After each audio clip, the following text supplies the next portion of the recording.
My name is Ashley Miller, and I'm a fifth-year graduate student, Ph.D. candidate in the History of Art department here at University of Michigan. And I'm delighted to welcome you back to today's symposium, Encounters with Islamic Art, Reception, Revival, and Response.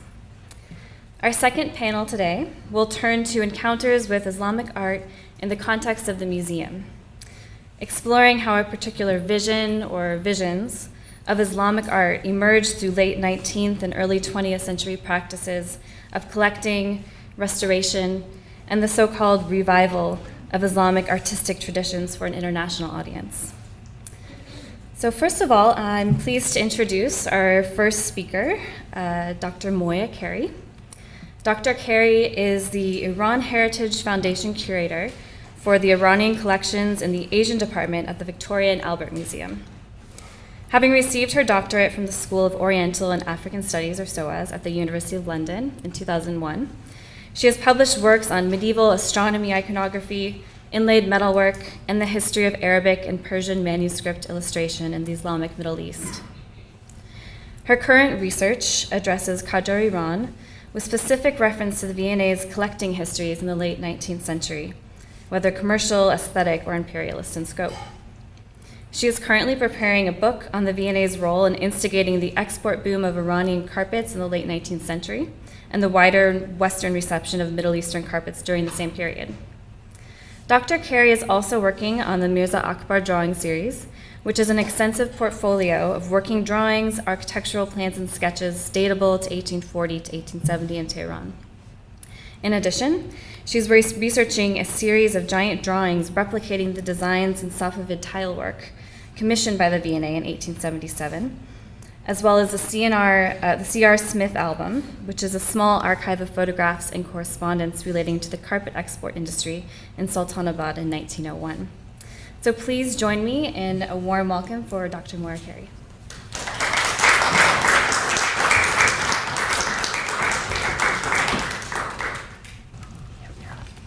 Good afternoon, everybody. Can you hear me okay?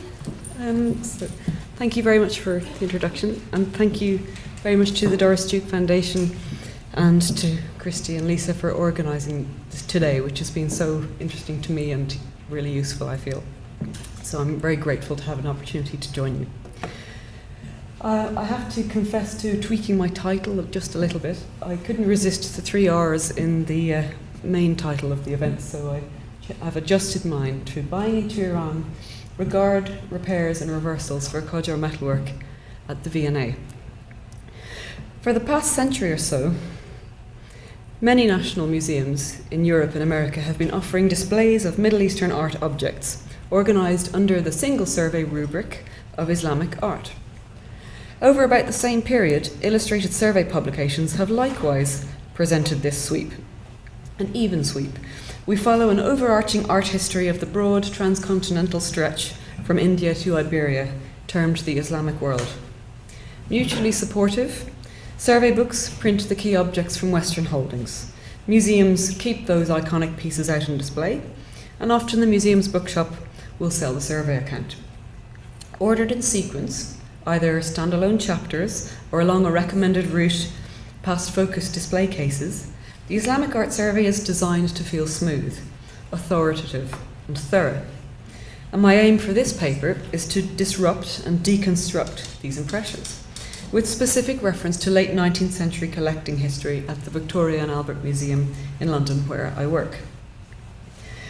The diversity of the urban metalworking centres and industries across Qajar Iran was extensive, in terms of creativity, styles, and forms.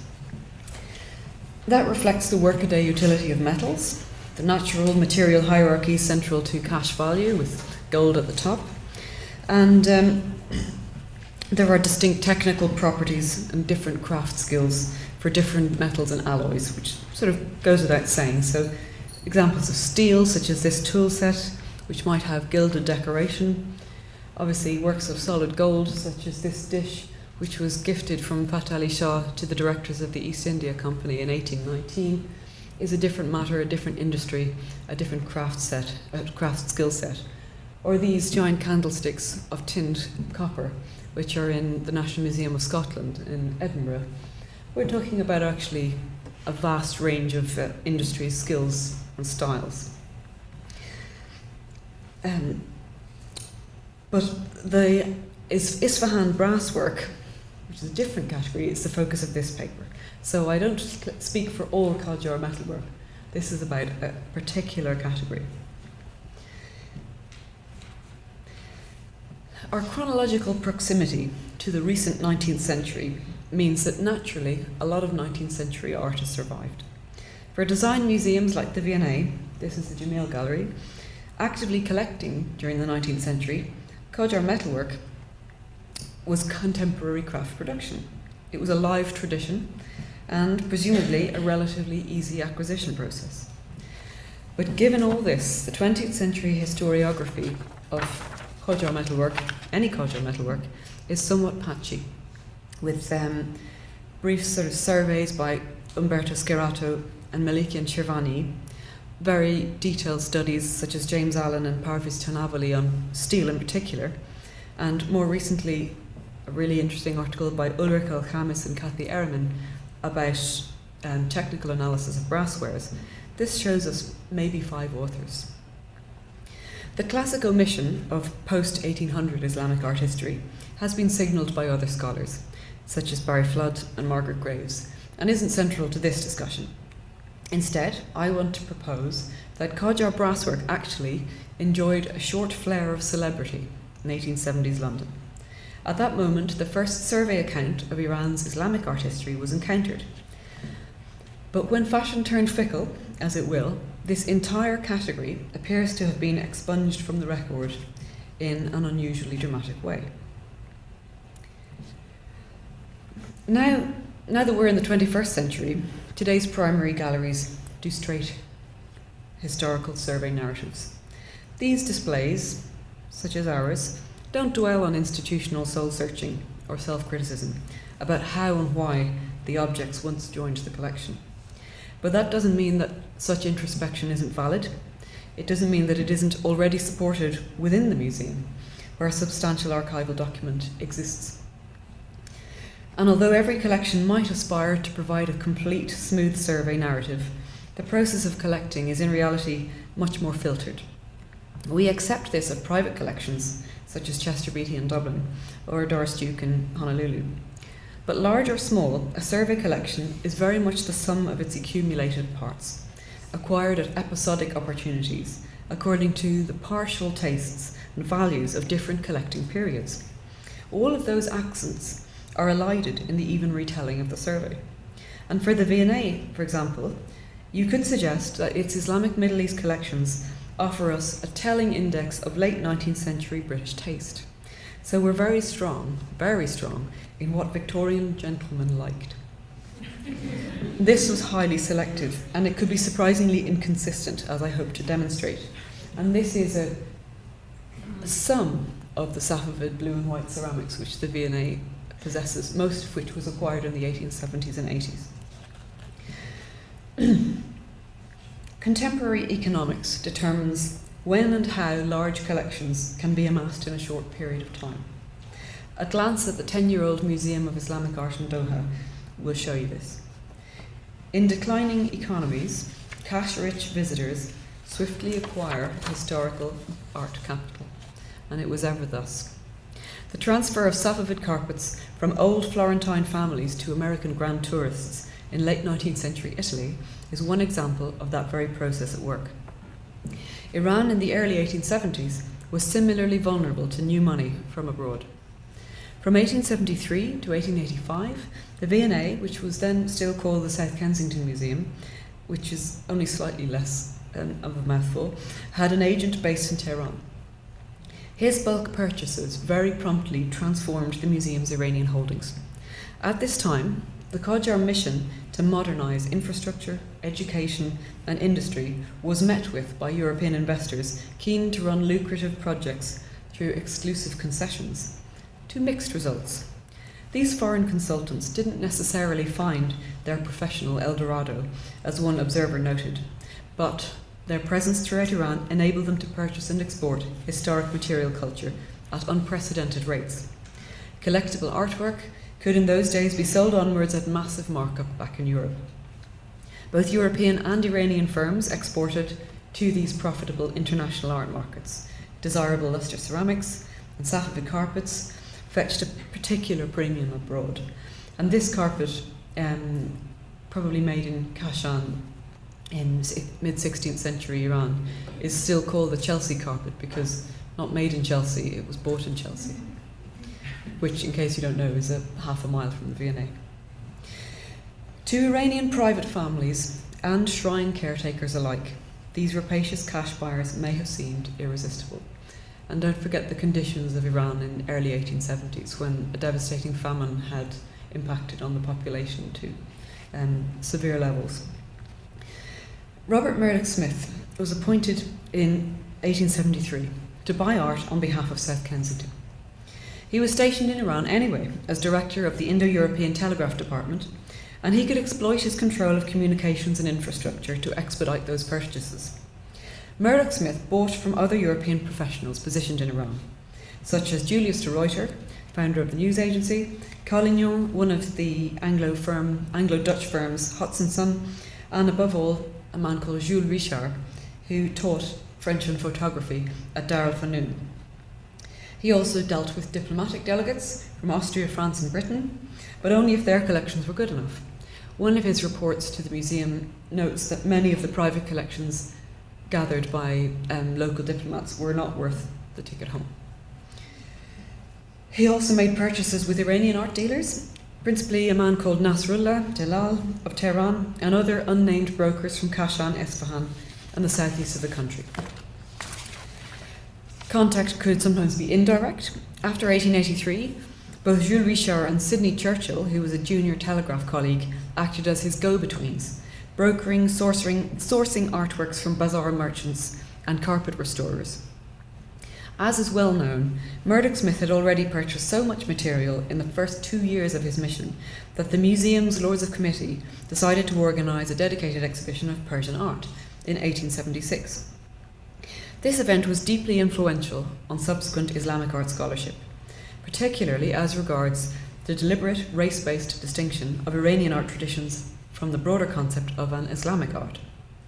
The survey essay published in Murdoch Smith's Persian Art Handbook also reveals his evident bias for ceramics, which is described with quite a lot of connoisseurial experience and more attempted design theory than any other medium in the book. Here's one example of a 17th century Safavid piece, and this lustre bottle, again from 17th century Iran. Quantitatively, ceramics acquisitions far outstripped the rest, with Safavid ceramics and Chinese porcelains significantly ahead. This wasn't only because the year before Jules Richard had sold the museum about 700 ceramic objects, which he says almost all from Isfahan. Now, around the former Safavid capital, blue and white Chinese export porcelain and its Safavid substitutes might still abound. Brokered through Richard, Murdoch Smith's selection was also the direct outcome of British cultural tastes and values of the time. To return to my earlier comment, with the best will in the world, art collecting is not the even construction of a general survey, but the product of current opportunity and cultural preference. Essentially, people only buy what they like. In Britain, this was the period, the height of aestheticist China mania, when blue and white porcelain was thrilled over. Also in 1876, James McNeill Whistler began redecorating Frederick Leyland's London dining room, a commission to showcase Leyland's Chinese porcelain collection. You, of course, now know it is in the Freer Gallery. Because of his own cultural background, it may have been inescapable that Murdoch Smith might buy so very much blue and white as opposed to Safavid monochromes or lustreware, because no Victorian could have resisted. The resulting collection ratios at the V&A basically don't necessarily indicate the preference is a Safavid period preference, therefore. Closer examinations of these bulk acquisitions also marks them as the products of not only Safavid but Qajar Isfahan, because although the ceramics certainly date from the 17th century and earlier, many are repaired and repurposed in the 19th century with engraved brass mounts and fittings. So here you see two very similar multi-neck vases, one of which has been perhaps broken and then had its little sort of spouts replaced with brass necks. These are attached to at least 100 of the Safavid objects. And the fittings are not blank brass. They're densely decorated with a figurative repertoire from contemporary visual culture. We have a young dervish here on the right. Lots of figures doing handstands, lots of acrobatics and entertainment. They're very light in subject matter. There is, I hope this is a pointer, a horned figure here. Lots of slightly curious human animal figures. Deves, including this spotted character with horns and a cudgel over his shoulder. And another Deve who's sitting in the same restful pose as the human being next door to him. So often the Deves sort of amusingly mirror and mimic and satirize human poses. And this lithograph on the left sort of reminds us that there was a lot of current imagery and popularization available to metalworkers and to general knowledge. These material interventions adjust and restore the historic ceramic objects with a frankness that doesn't particularly suggest hierarchical discrepancy. Neither the anachronism nor the media mix offends. At least they are attractive to buyers. Both Safavid fritware and Qajar brasswork were popular, and restoring historic ceramics was apparently good business for Isfahan's metalworkers. And here I can quote C.J. Wills, who's a doctor who was based in Isfahan for the Telegraph Company, so one of Murdoch Smith's employees. He suggested disapprovingly that this lucrative secondary industry was actually very bad for modern craftsmanship. So of metalwork, he writes, "The good artist finds it pays them better to do a quantity of coarse work for the exporting curio dealers than finer and more delicate engravings, which are paid for at a higher rate, but tax their sight and skill to the uttermost." So this material dovetail of old and new is interesting to inspect in the context of subsequent reception in Britain. 19th century British design reformers vexed over a perceived divergence between historic and contemporary art production, and they worried that modern British design values were severed from a far superior past.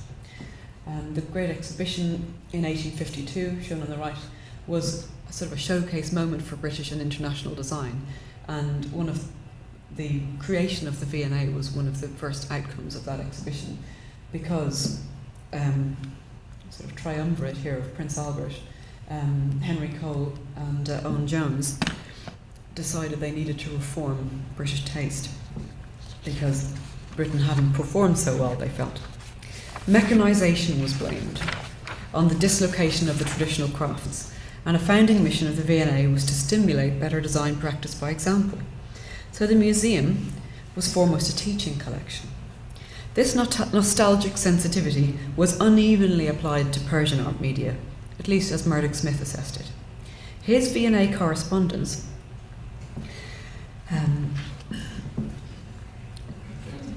indicates open disdain for contemporary ceramic production. It comes up often in his letters. He explains that he dismisses modern stuff as of no artistic value, no one will be interested in it. He says, I could buy some modern tiles, but they would be of no interest in Britain. This comes up again and again.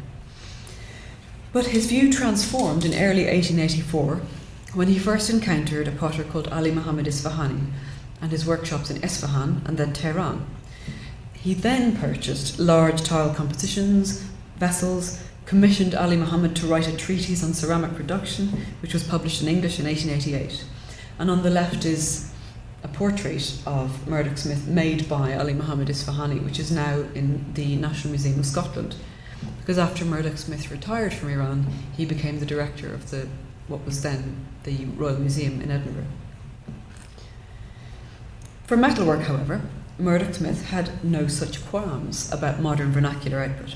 His first purchases included contemporary metalwork, bought from his Telegraph colleague, Baron de Ruyter, and also from an unnamed Iranian broker who he notes had recently arrived from the southeast of the country with new stock. So he bought swiftly. He purchased many different types of objects. He commented on their usage. For example, this object, a sort of lidded vessel with a ring at the top for hanging, and sort of round handle. He calls this a dakhli pool. They said this was used in the bazaar to keep the shopkeepers' cash handy. So it's a till, basically. So he describes where these things are used. He's keen to buy things that are in current usage, not the highest elite of historic objects, but interesting things that people still use today. Funnily enough, when that type of object was republished in an article in the 1970s, they identified it as a soap carrier. So if anyone else has any theories about what that vessel is for, I can add it to my list. Murdoch Smith's affirmation was echoed in the museum's 1876 handbook, Persian Art. 8 out of his 16 print illustrations depict these contemporary brass purchases. We have incense burners, this open work in the lid, a peacock figurine, sort of a little pot. This is also down as an incense burner, large, rather hefty looking lamps, different forms, a hookah base.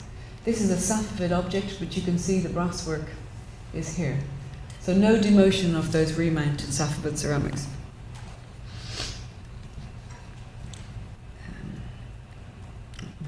I hope you can see in this picture that the little characters, the Deves, the human figurines, are clearly shown in these lithograph prints, engraved into the brass surface. After months of preamble, Murdoch Smith was granted an audience with Nasruddin Shah in December of 1876. One of the intended outcomes of the 1876 show, he argued, was to encourage the British consumer to appreciate and to purchase Iran's contemporary manufactures, and thus to redress Iran's dismal imbalance of trade. The former would appear to have succeeded to a degree, and the specific published visibility of the modern brasswares gave them extra promotion and validation in this regard. 4 of the illustrations were reprinted in Monsieur Daniel Conway's Travels in South Kensington, 1882. Conway was, I think this audience is more likely to know who he was, an abolitionist and preacher, American, who sort of somewhat incongruously produced this travel, sort of tourist book about visiting London. But Conway noted, the Persian collection at the V&A shows that Persian art is by no means in such a state of decay as many have supposed. Certainly, these engraved brass forms seem to have become fashionable interior decoration at that very moment. Figurines such as the flamboyant peacock were thus endorsed by aesthetic movement leaders and tastemakers. This is Kelmscott Manor, home of William Morris, from 1871, which has not 1 but 2 brass peacocks around the fireplace. Peacocks of particular relevance in aesthetic movement iconography. 2 of the monumental torch stands were positioned in the Great Hall of Frederick Church's Hudson home, Olana, in New York State. And you can make out one there, and another one there, and there.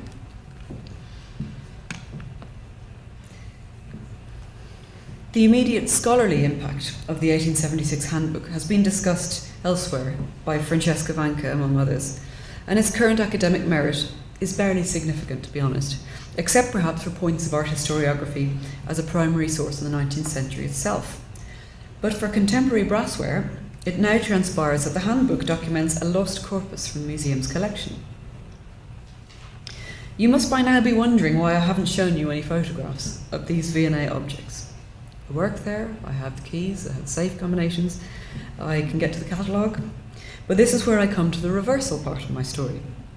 When I looked up the museum numbers, which are so helpfully printed, and I wish everyone did this, in the guidebook, it transpired that the objects had all since been deaccessioned, that is, deliberately disposed of by the museum, in a Board of Survey decision made in 1933, concluding in 1939. Why? They were insufficiently interesting and not important. To explain what the Board of Survey system is, this is not something that we still do, I should say. This is a historic process which has fallen out of use, thankfully. The 3 curators would consult on objects which were no longer needed in the collection to thin it out a little bit. And the justification had to be offered to the director as to why these particular objects were going to be dumped. So, director, this is a letter in November 1933. We have examined the metalwork on the attached 16 folios and submit the following report. Apart from a small number which perhaps had better be retained, the item includes 90 which we think might profitably and without loss of prestige be sent to a sale room for what they would fetch. These consist very largely of Persian pierced brasswork of the 19th century. So the list essentially has probably all of the objects bought from Reuter and that southeastern Iran dealer. The process carried on, it included brass peacocks, it included everything that you've just seen, basically. But the worst part of the story is that when these objects were sold, there were certain conditions of sale. They went to an art dealer on Pall Mall, who was called Foster's Auction Room, in March of 1939. And the whole project was that you could sell museum objects on condition of total anonymity, so we can't trace where these objects went next. It was felt to be something to be done quickly and discreetly. So they were sold with no indication as to provenance. But of course, I mean, this keeps coming up today, but World War II began in 1939, and by November the museum received a letter that although the objects had been sold at auction, the firm had gone into liquidation because of the present international situation, and the firm had gone bust. So they didn't get their money. So the next sort of months of pursuit by bailiffs was trying to get the funds back from the dealers, which, sorry, glad to say, doesn't seem to have happened.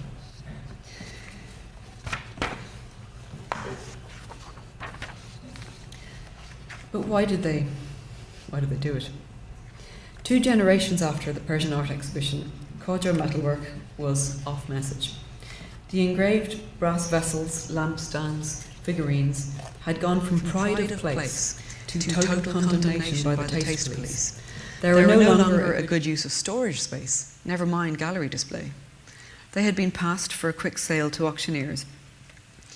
It now seems astonishing that such a value judgment should culminate in actual ejection and intentional dismissal from the survey collection, Other types of Qajar metalwork remained in the collection, just not the brasswork.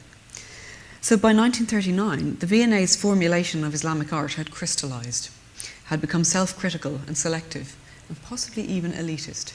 Perhaps the impact of the 1931 Persian art exhibition at Burlington House was relevant here, or more broadly, the anti-Qajar tone of art discourse in Pahlavi, Iran, voiced by Pope, among others. But even without the actual objects within the collection, the 1876 illustrations have still performed as documents of this disregarded category of object. Attempting some background research on this subject, it became apparent to me that there was little or no bibliography. Umberto Scherato's 2 articles principally reference the V&A's dumped objects, so this is practically a ghost corpus for the museum. Maliki and Chervani noted correctly in 1983 that in spite of all its diversity, Qajar metalwork has elicited little interest from Western collections and museums. And this remains fairly true for the 20th century, but it's changing for the 21st. So terminal as this all feels for the V&A's general integrity, the disposal board's decision was no extinction event for Qajar brasswork in itself. It exists plentifully, below the typical Islamic art survey radar, of course, increasingly nowadays flushed out into auction catalogues, and still hiding in the liminal spaces of museum storerooms. A long view of the V&A's institutional history offers a final angle to this. As the South Kensington Museum grew in stature, art collection for design education became even more of a government matter for Victorian Britain. In 1877, the Science and Art Museum Act was passed, and institutions were established in several cities of empire: London, Edinburgh, and Dublin. South Kensington became part of a national network, the older sister, if you prefer, to the other museums of science and art. And this was a family relationship in the inherently hierarchical sense, as demonstrated by their distribution policy. Large accessions were often split between the 3 sisters. The excess objects typically shared out to the younger sisters, but not necessarily evenly. These two siblings are now the National Museums of Ireland and Scotland, respectively. And following two particularly bulky acquisitions, that is, two of the Murdoch-Smith purchases from Jules Richard, Codger metalwork was split three ways.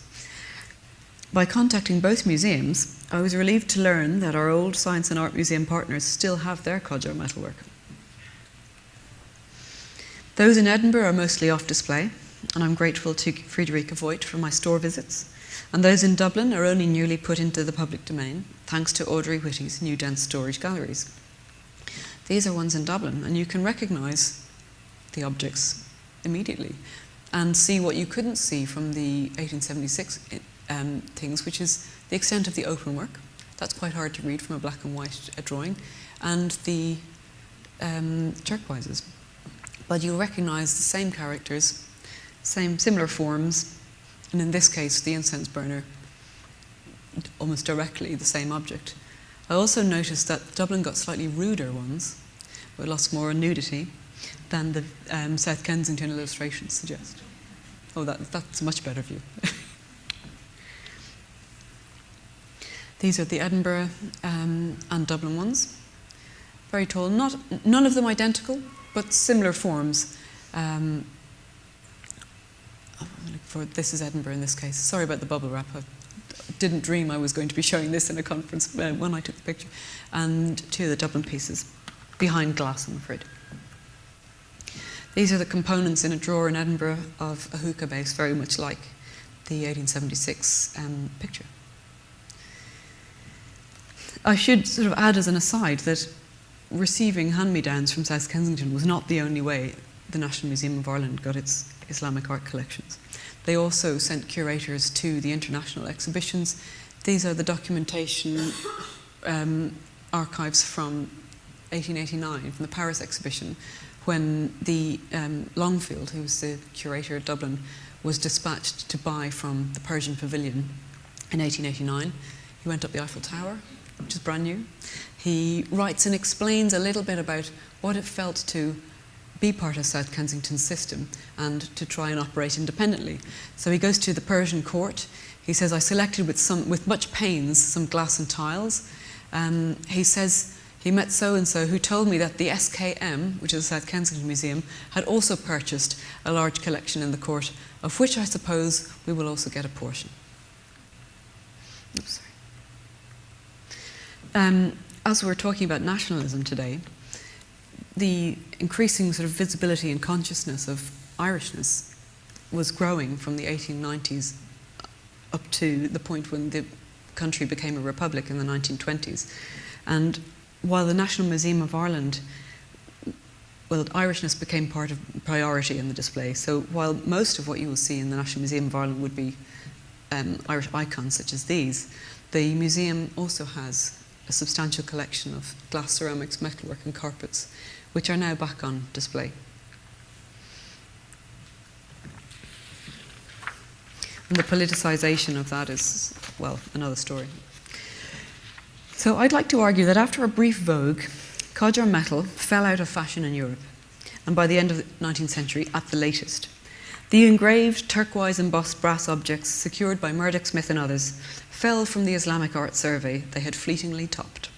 The divergence may be mapped to the construction of an Islamic art canon which focused overwhelmingly on elite material culture, when in fact not every designed object has come from a palace or a mosque. Major aspects of Islamic art collecting draw from elitist consumption within the aesthetic movement, that is a mannered social construct which not everyone could afford or enter.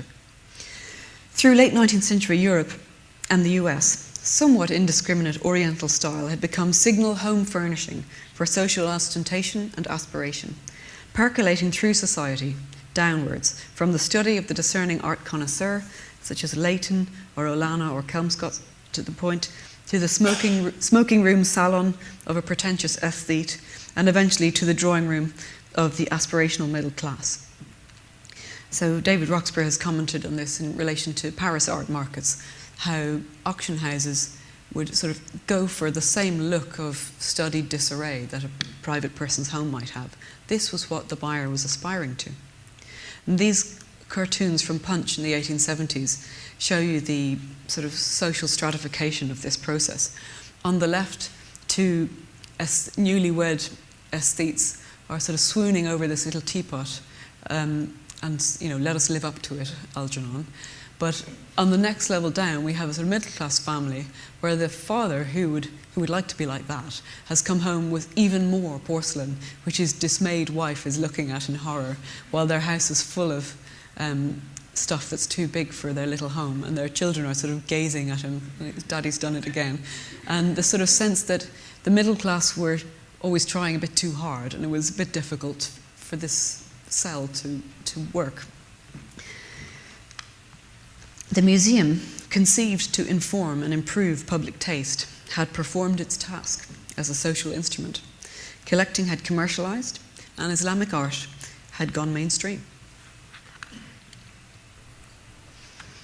In 2011, a store decant in the remotest V&A basement threw up a rather dusty but familiar-looking brass peacock. For a moment, I thought it was the 1876 peacock and that had somehow escaped the cull, but it was not. It was a slightly damaged character, two sections, a bit like an Easter egg, sort of clicked together, broken, needed a lot of restoration, lots of TLC. Thankfully, we had a wonderful metalwork conservator who was on secondment from the National Museum of Poland. She spent all of September 2011 restoring it, making a report on its structure, which she, Miss Davis, is going to publish shortly, so I won't say too much. But I had a closer look at what this was. This wasn't part of any Murdoch Smith bequest. It was bought in 1883 in London, in Kensington Church Street, which again is a stone's throw from the V&A. So these were objects which you could buy on the high street in less than 10 years of 1876. They weren't as fancy necessarily, but it had become a middle class thing that you could go and do. You could buy one of these for £7, which was quite a lot of money in 1883, but not priceless. So Victorian British reception of Islamic art therefore split the constituencies, not just public and private hands, but through class hierarchy also. Now, I would like to conclude, if I've got time, with a quotation from a work which addressed the ugly side of asceticism. That is Oscar Wilde's The Picture of Dorian Gray, which was serialized in 1890.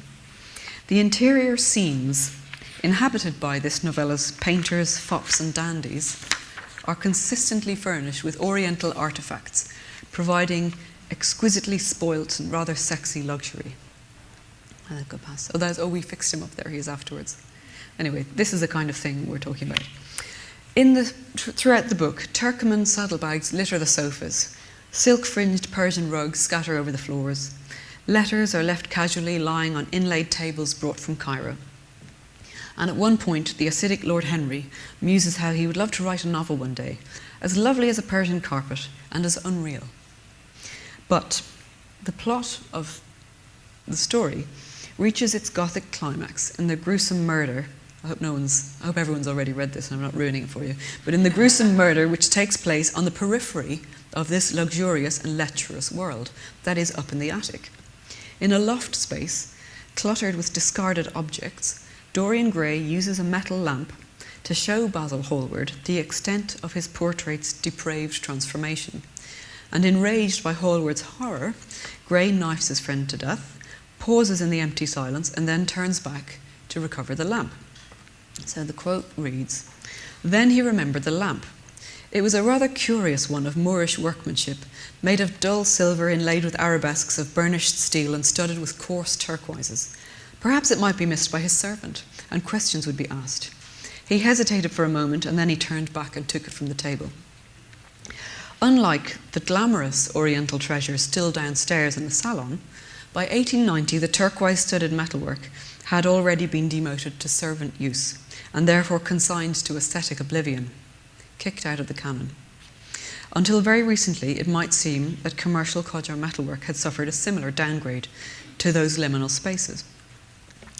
So, to conclude, although we may look to large museum displays for a smooth narrative survey, we look through a restricted filter based on local semantics. Secondly, the institutional agenda must always be queried. What are the national, local cultural politics? What are the intended effects on the viewer? And what are the international repercussions? And finally, institutional agendas, especially in very long-lived institutions, can and will change. So thank you very much.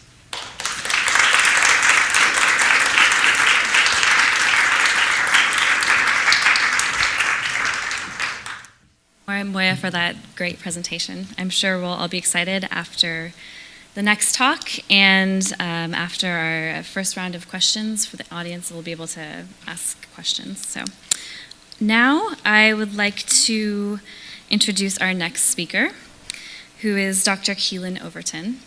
Dr. Overton is an adjunct assistant professor in art history at Portland State University, where she teaches courses on Islamic art and architecture.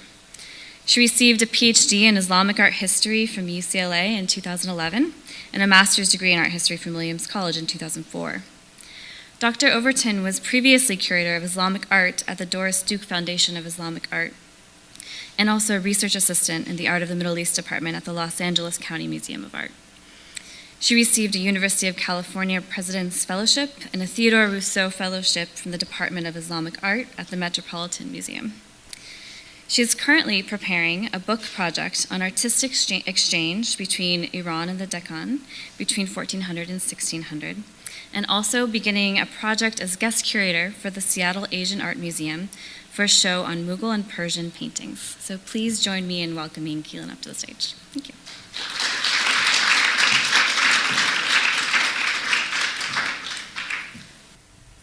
Okay. Thank you for the kind invitation to be here. The papers today have been wonderful, and I think this will dovetail really nicely with Moya's, especially. I think some of your peacocks may be in Hawaii. All right, let's see. This photograph is one of the most arresting and mystifying images of the Masjid-i Shah. Taken by Ernst Herzfeld in the mid-1920s, it captures the right side of the entrance portal in an almost unimaginable state of disarray.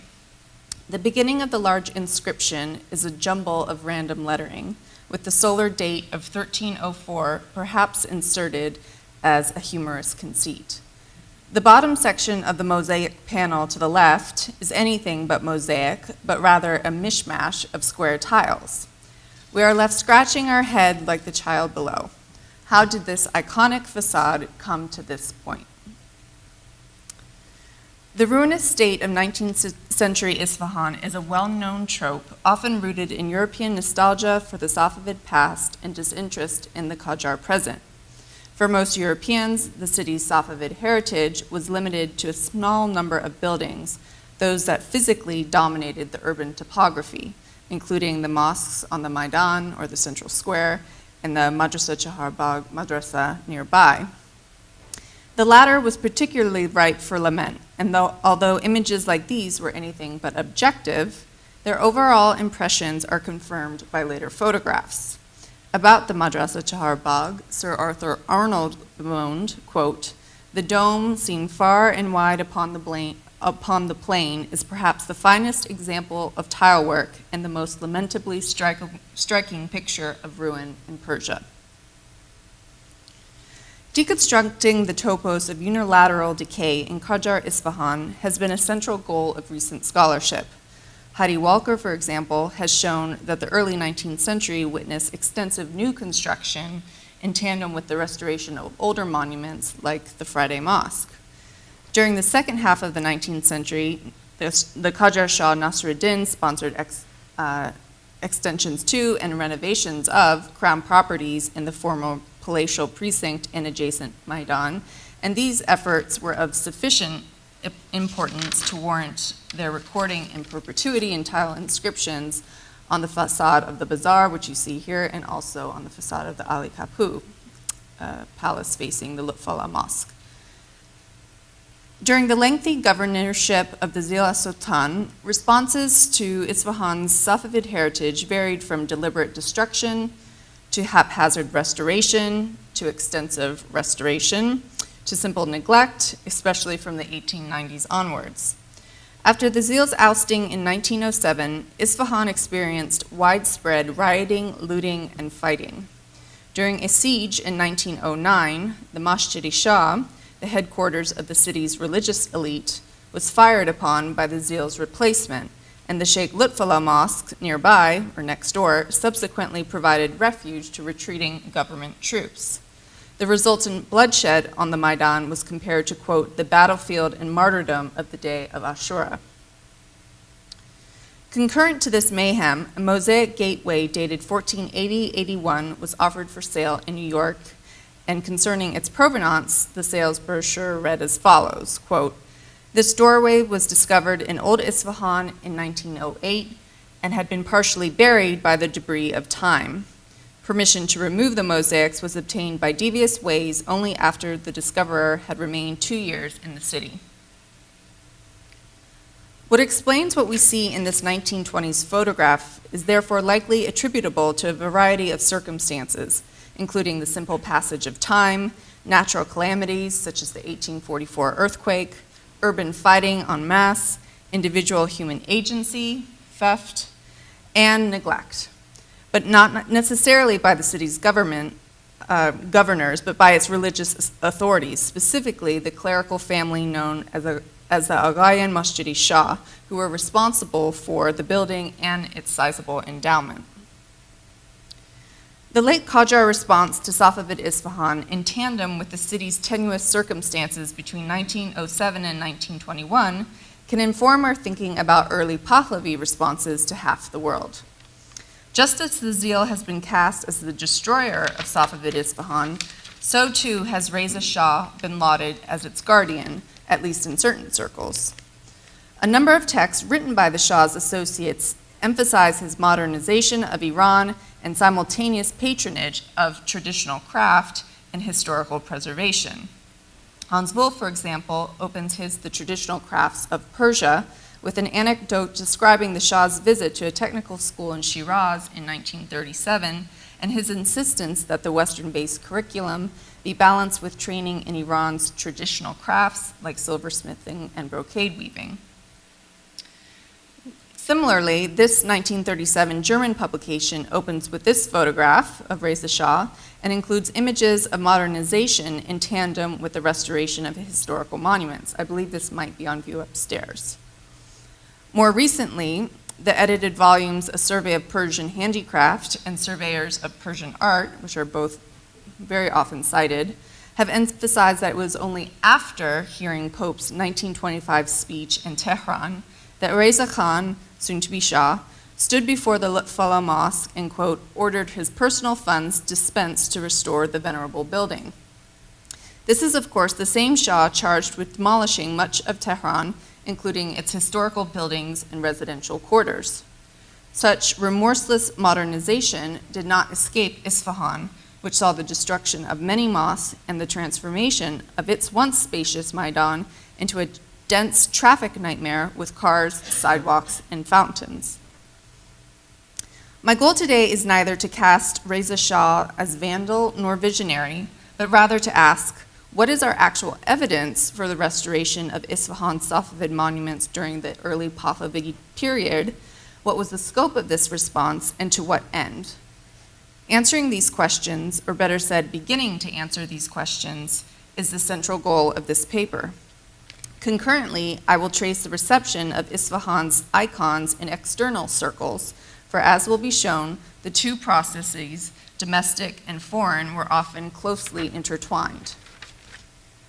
To date, I have focused my research on the 1920s and 1930s, but today I advance the chronology into the mid-20th century and conclude by considering the resonance of certain early 20th century trends in today's global world, including this carpet if anyone's interested. Thank you from Moya for sharing that one. A number of primary sources, including the documentation of foreign scholars and the Isfahani report shown here on the left, enabled us to reconstruct the restoration of religious buildings like the Masjid-i Shah, the Sheikh Lutfullah, and the Madrasa Chahar Bagh during the early 20th century. Archives in Washington and Cambridge have recently spurred me to look at another, much more obvious source, the buildings themselves. This approach is complicated by the fact that the monuments in question are resolutely living structures subject to ongoing repairs, particularly to their tile work. To recover the late Qajar and early Pahlavi skins of these buildings, the archival photograph emerges as arguably the critical source. The first epigraphic evidence of restoration that I will consider today dates to the year following the establishment of the Society for National Heritage in 1922. Several photographs shot by the American Myron Beeman Smith and today preserved in the Freer Sackler in Washington capture the dome of the Madrasa Chahar Bagh with a large inscription recording that one Abdul Hussein succeeded in his repair of the dome in 1342 under the supervision of the heir apparent servant of religion. If read literally, heir apparent, Vali Asr, would reference the heir of the last Qajar, Ahmad Shah, although one naturally wonders about the feasibility of a Qajar prince supervising architectural projects at this fragile time. A more general reading would suggest that the patron in question was the madrasa's clerical authority. This photograph by Severian may capture the campaign in progress.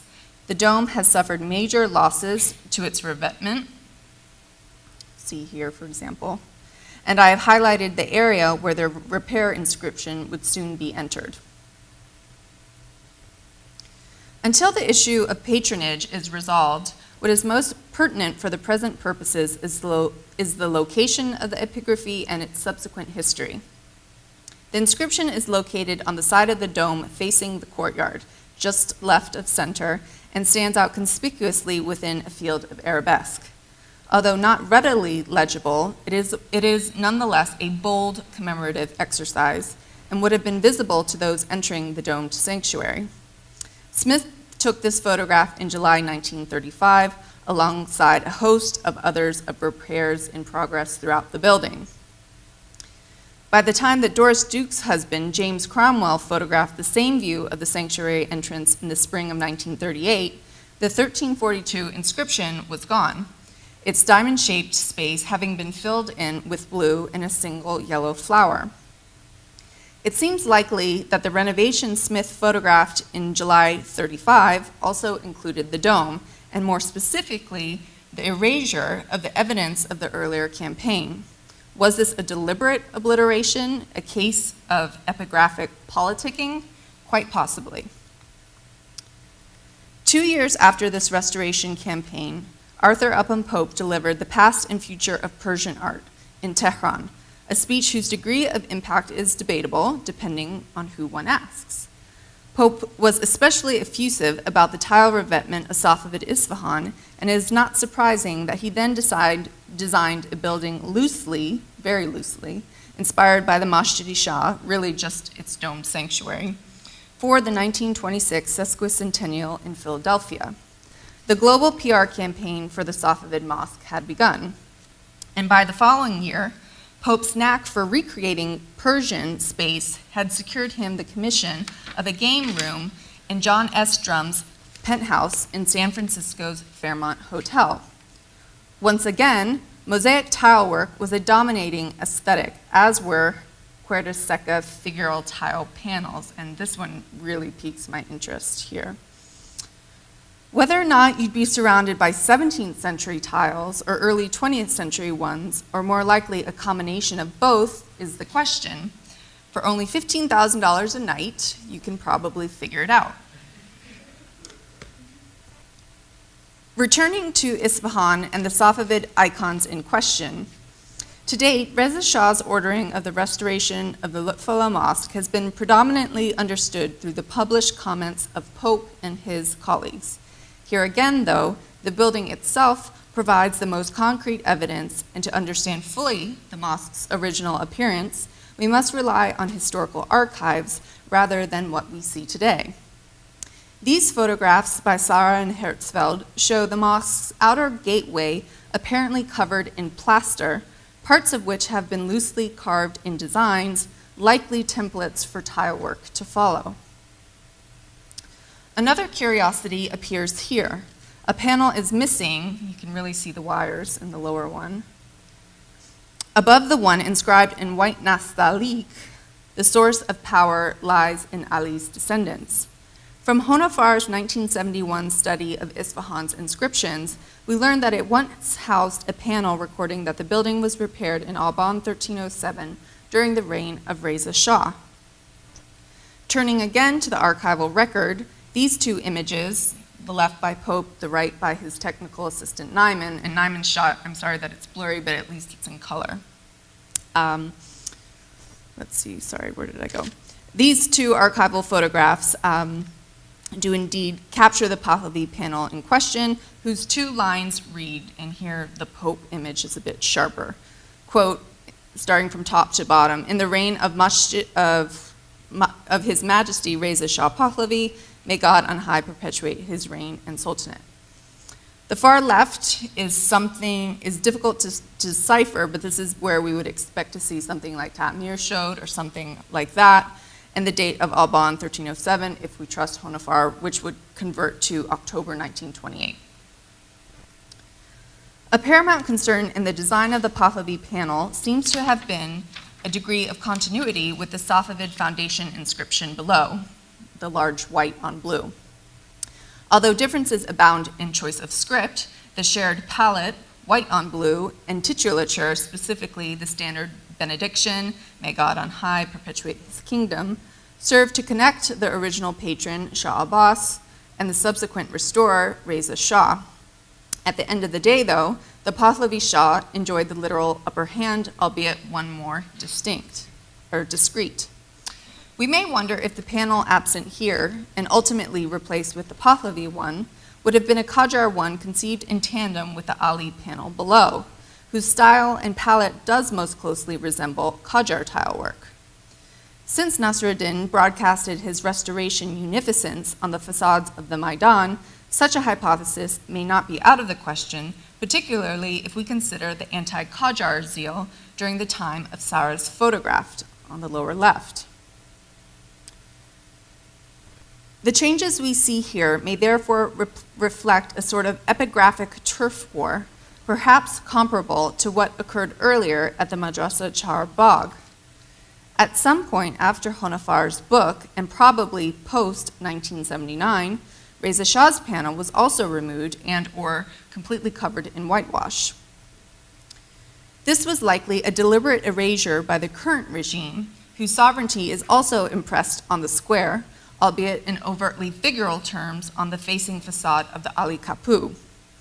The inscribing of the square, to borrow from the clever title of Sheila Blair's forthcoming essay on the Maidan Safavid epigraphy, continued and continues to play out long after the reign of Shah Abbas. The early Pahlavi epigraphy on the Lutfullah Mosque is not entirely lost. The calligraphic ban on the drum's dome record that it was repaired, Tamir showed, in 1311 Khorshidi.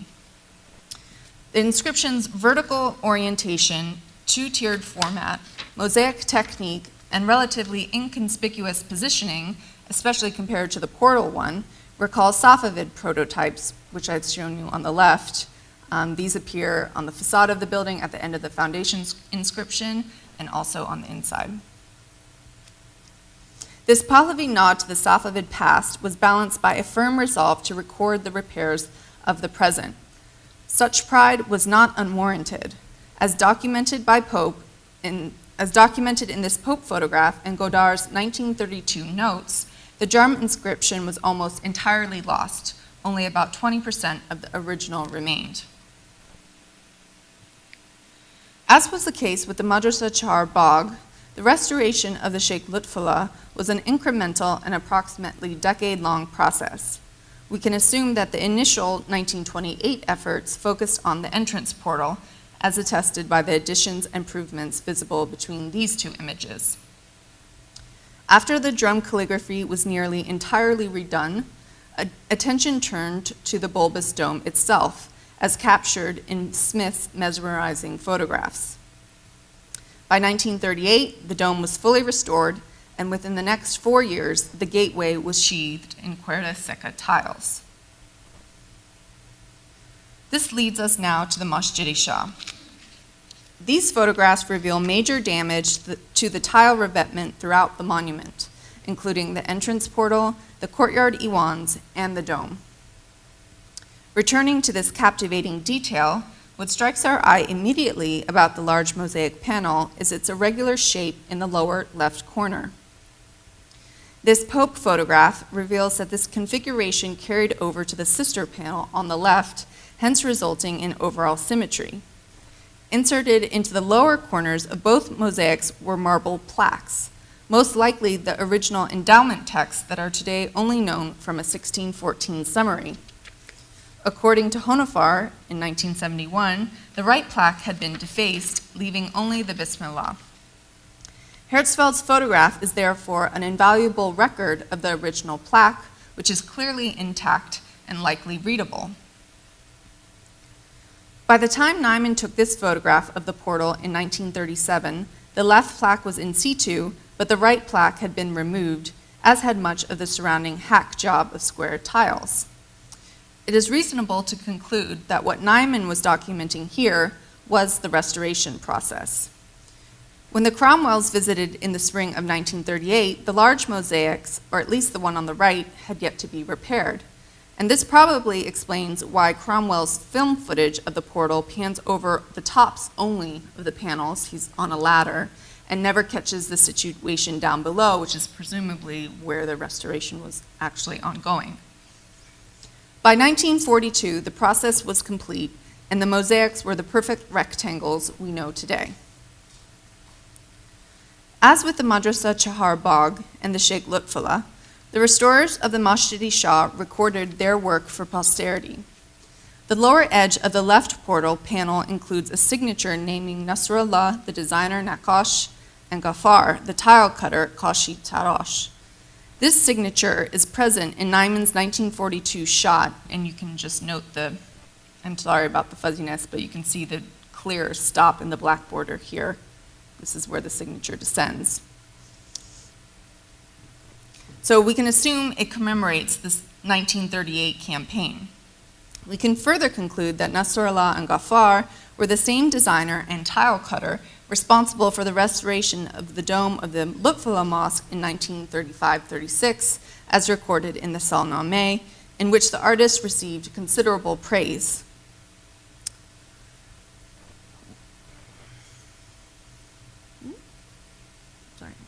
While shoddy restorations continue to wreak havoc on buildings throughout Iran and Central Asia, the work of this pair is a different story, one that has reasonably withstood the test of time.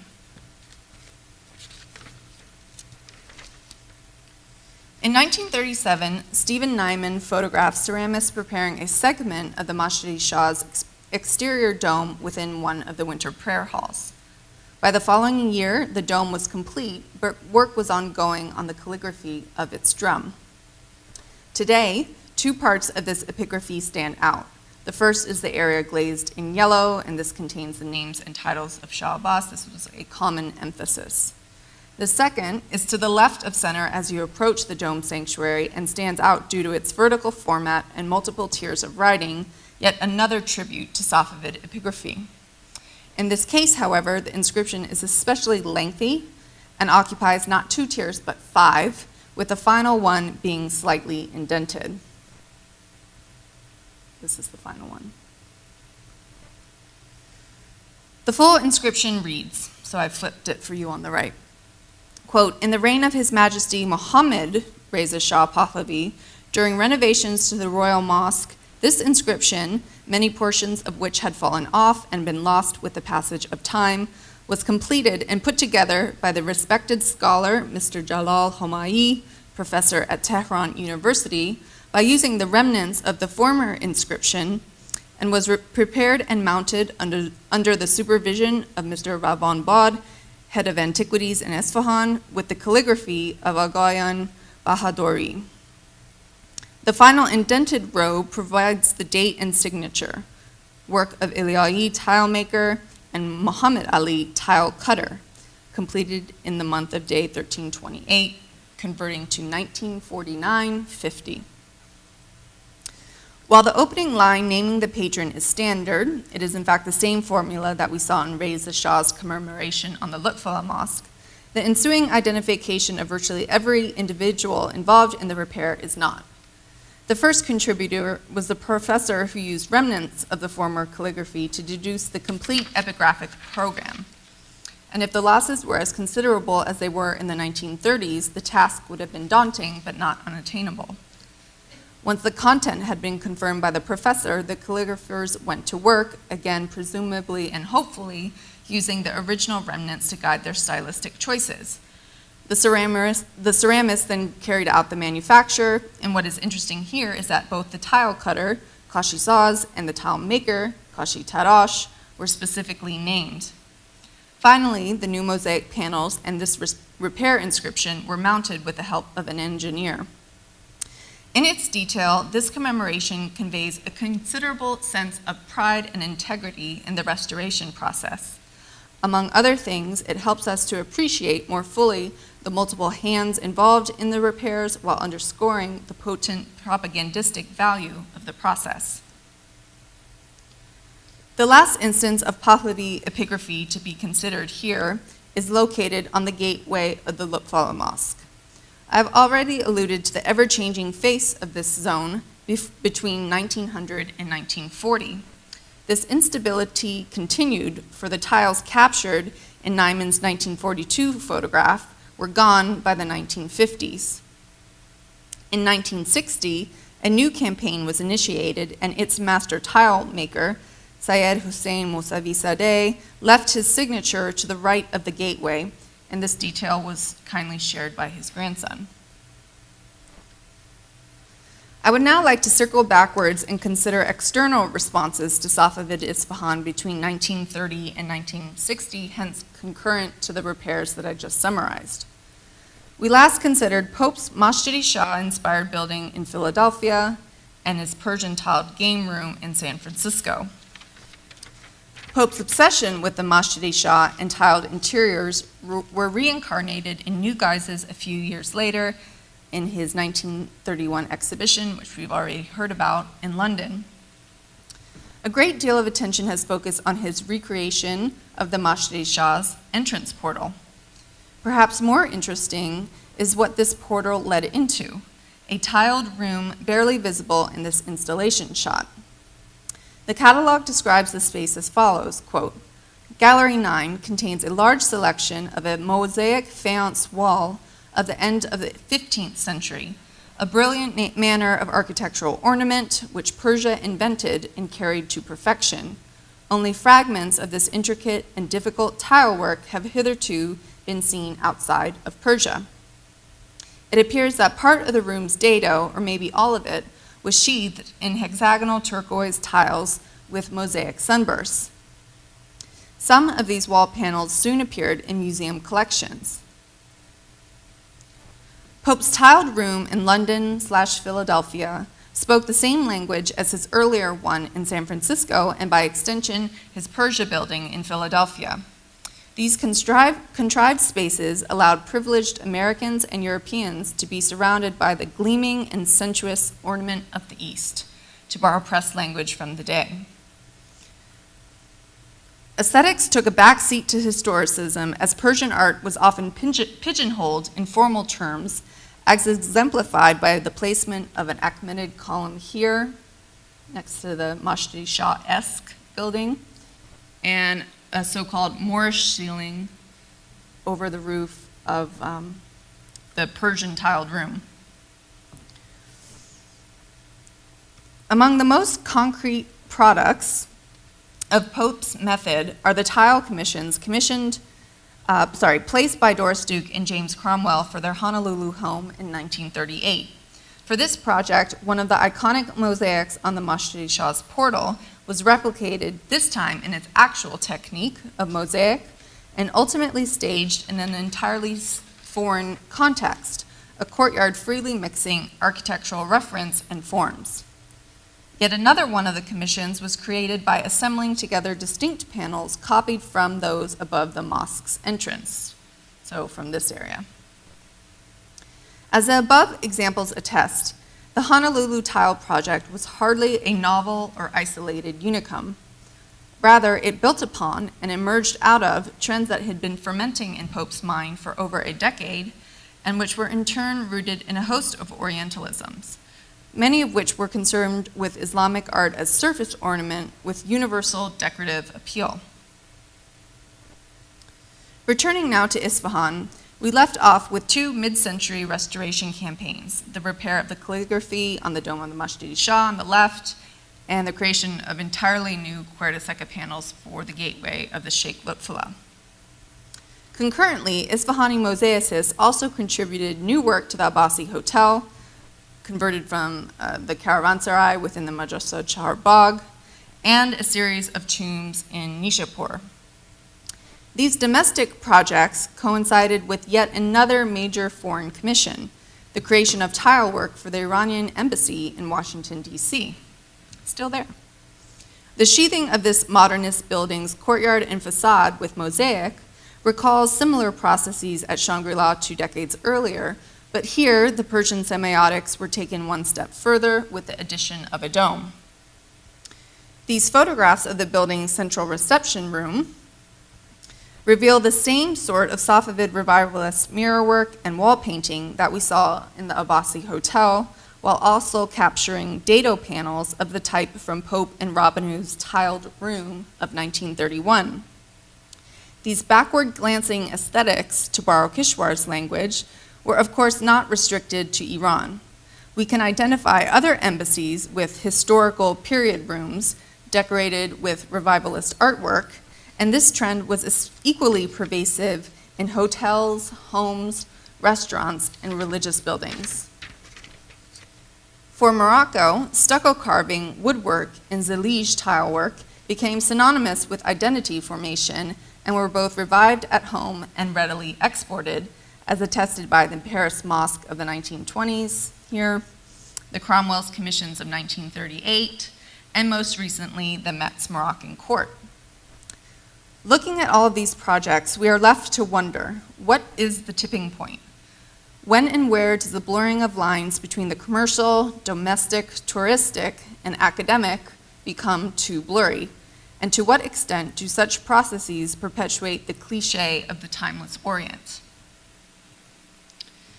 One of the most recent projects to inform general understanding of Islamic art is the 2006 film, Islamic Art, Mirror of the Invisible World, which features the insights and interviews with many esteemed scholars. Regarding Isfahan, narrator Susan Sarandon says the following, quote, "The Iranian city of Isfahan became a burgeoning center of ceramic arts in the 16th and 17th centuries." Not quite. Isfahan's Sheikh Lutfullah Mosque, with its striking blue tiles and ornamented dome, was built in 1618 by the great Persian ruler Shah Abbas. As Sarandon discusses the technique of the Curator panels on the mosque's gateway, the camera pans over this tile work, which we know to be anything but early 17th century, but entirely circa 1960. So here we have a central paradox, a continued emphasis on and esteem for surface pattern, a sort of how did they do that mentality, coupled with a lack of regard for basics of authenticity. Whether 1600 or 1960, it doesn't really matter, it's all the same. When Rabino was overseeing the creation of the Honolulu tile work in 1939, he sent the patrons a number of photographs of the Isfahani workshop.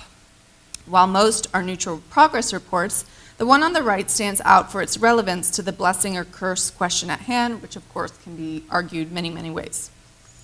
The verse, though, includes Rabino's note that visible here are the workshop's master designer and tile maker, next to one another here, smoking their opium.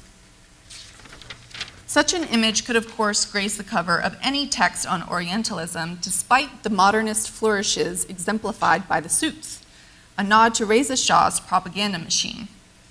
What is especially interesting is that the Iranian dealer himself, Ayub Rabino, participating in the fun, has perpetuated the Orientalist trope of the indolent and intoxicated Easterner by playing to the patron, or at least what he thought the Cromwells wanted.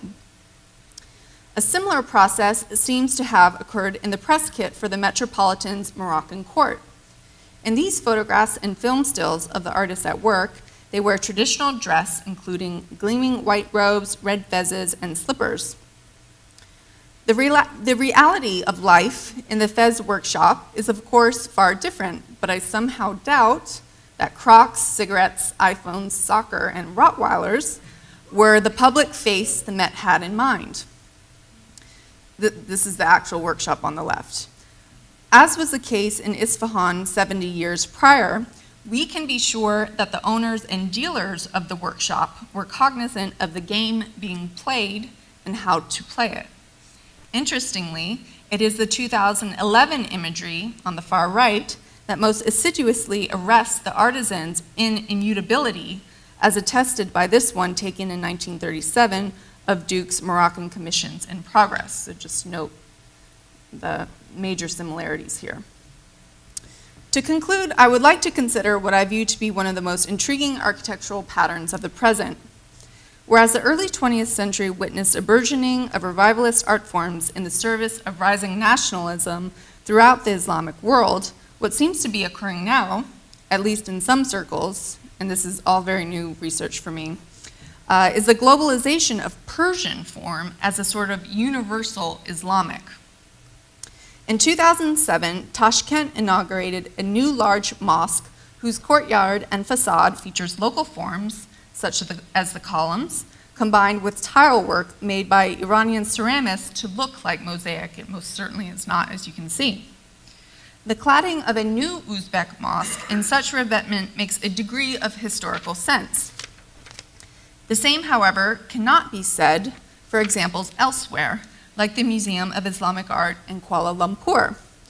The Isfahani workshop responsible for this museum's tile work is that of Syed Masood Mousavizadeh, the grandson of the tile work in charge of the Sheikh Lutfullah Gateway restoration of 1960. While the dome's pink flowers pay homage to Malaysia's national symbol, the hibiscus flower, the rest of the pattern is indebted to Safavid prototypes. The facade bears a Quranic inscription and actual mosaic with Safavid motifs, the vase in kashkol-like form here, fused with more creative flourishes like the pink. The general premise of this project, a modernist building fused with a Safavid form, the dome, and service ornamentation, tile work, has its precedence in projects we've already seen, including the Iranian embassy in DC and Shangri-La, save for the dome. The museum's website explains the project as follows, quote, "The style of the museum building is modern, with an Islamic feel created by the details rather than by the structure itself," and then they go on to describe the Iranian tile work.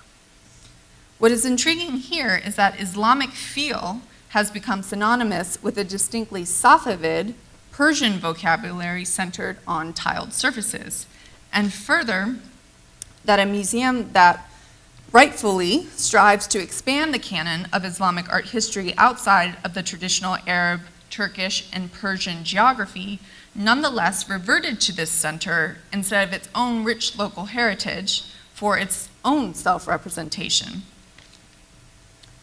The questions raised by the Kuala Lumpur project can be similarly applied to other commissions undertaken by the Mousavizadeh workshop of Isfahan, including these mosques in Daman and Copenhagen.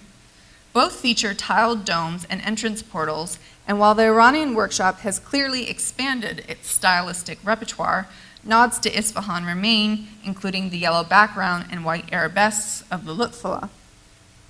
While I currently know little about the origins of the Daman Commission, we can again detect a desire for Islamic feel through surface revetment foreign to the local context. In the case of the Imam Ali Mosque in Copenhagen, much more than Islamic feel appears to be at stake. Here, Iranian-ness, and more specifically, Shia-ness, is a critical referent in the sectarian architectural dialogue transpiring within a single neighborhood. For the last 150 years, the architectural icons of Safavid Isfahan have been received and remade according to a variety of agendas and agents, including the epigraphic politics of regimes, the fantasies of private collectors, the conveniences of tourism, the commercial cliches of dealers, and the hands of tile makers. The desire to recapture Safavid aesthetics, particularly the mosques of Isfahan's Maidan, impacted the built environment not only in Europe and the United States, but also at home, as exemplified by Reza Shah's Marble Palace. Today, this trend is as pervasive and geographically as expansive as ever. However, some of these refashionings seem to teeter on the brink of a regressive Orientalism rooted in the perceived sameness of all things Islamic. The epigraphic data presented here, combined with increased knowledge of specific workshops, suggests that we have a great deal more to learn about 20th century Isfahan and its tile industry. Like the Ustad Haidars of 1463 Kashan, Hussein's of 1512 Isfahan, and Mossadegh's of 1522 Tabriz, the tile mosaic makers, cutters, and designers of recent centuries created work that demands to be understood within its precise socio-political, economic, and aesthetic contexts, rather than simplified as a timeless universal and given, the latter presumption readily disproved by the many grotesque restorations of the present. A final way to think about the material presented here is its narrow scope, its conspicuous limitation to a handful of religious buildings on or near the Maidan. The tiled surfaces of the Masjid-i Shah and Sheikh Lutfullah, although exceptional on many levels, are neither the finest in Isfahan nor in Iran in general. It is precisely their privileged location on the Maidan that has cemented their global celebrity, where their facades and domes are poignant reflections of and canvases for the multifarious political, economic, religious, and social imperatives that collide in the space before them. Thank you.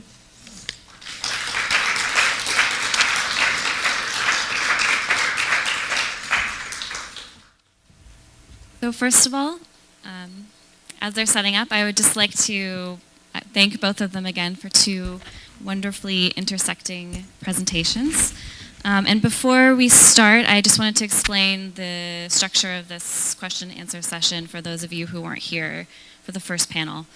I'll present a few questions that I have to both of our presenters, and once they've had a chance to talk about those, we'll then open up the field to the floor. So let's get started. So both of our speakers in this panel today have begun to sort of deconstruct what Moya referred to as the smoothness of the art historical survey of Islamic art by elucidating the very specific historical, economic, and political conditions of the moment at which a material canon of Islamic art was being actively collected and promoted. One of those particular contexts that struck me was the role of the commercial art market in formulating the material canon of Islamic art. This canon, this survey of Islamic art was not only constructed by academics interested in creating a broad representative survey. So as Moya brought up, whether the objects that were collected and displayed were purchased according to fluctuating British cultural taste, or even as Keelan mentioned, we see this sort of reduction of discrete artistic traditions to a general Islamic feel according to global Islamic revivalist trends. On on that note, another theme that has arisen in these two presentations is the very international, sort of global arena in which what we know as Islamic art arose. So one of the arguments put forth by the symposium is that the academic field of Islamic art, as we know it today, is the result of global efforts and motivations, whether they be commercial, academic, or political. Both of these presentations were very striking in their emphasis upon this transnational context through which particular objects, styles, came to represent, for both of these talks, Persian art, but more generally, Islamic art. So I'd like to ask a couple of questions. To begin for Moya. So one of my questions, and you began to speak about this, but I was wondering if you could elaborate a little bit more about how the 19th century commercial endeavors for British institutions, such as the V&A, as well as private collectors, as you discussed, how has this history of collecting practices and the sort of transformations of taste at that moment shaped the way in which institutions, such as the V&A today, can represent Islamic art, and how they do. How is this historical collection practice really set up the circumstances for what you can do today?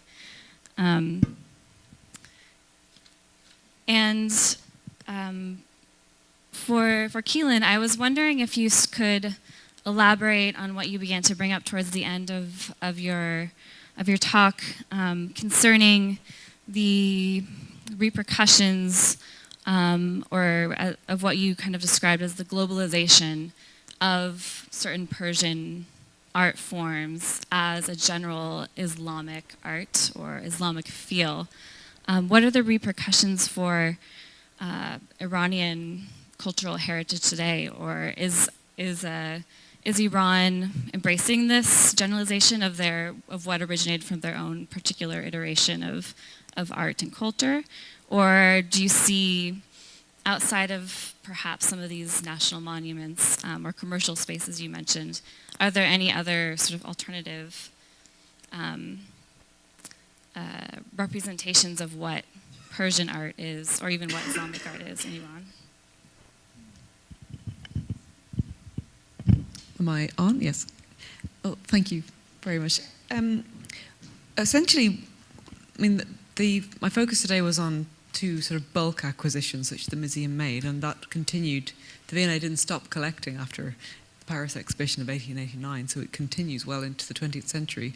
But really what we have today is the inheritance of the 19th century, with the sort of major, that being the major point in time when all of these objects were available for sale in large groups, and subsequent acquisitions that the V&A made in great quantities would include bequests from private collectors such as George Salting, who was a British-Australian collector who lived in St. James, and a great deal of his collection was eventually sold to the V&A in 1910.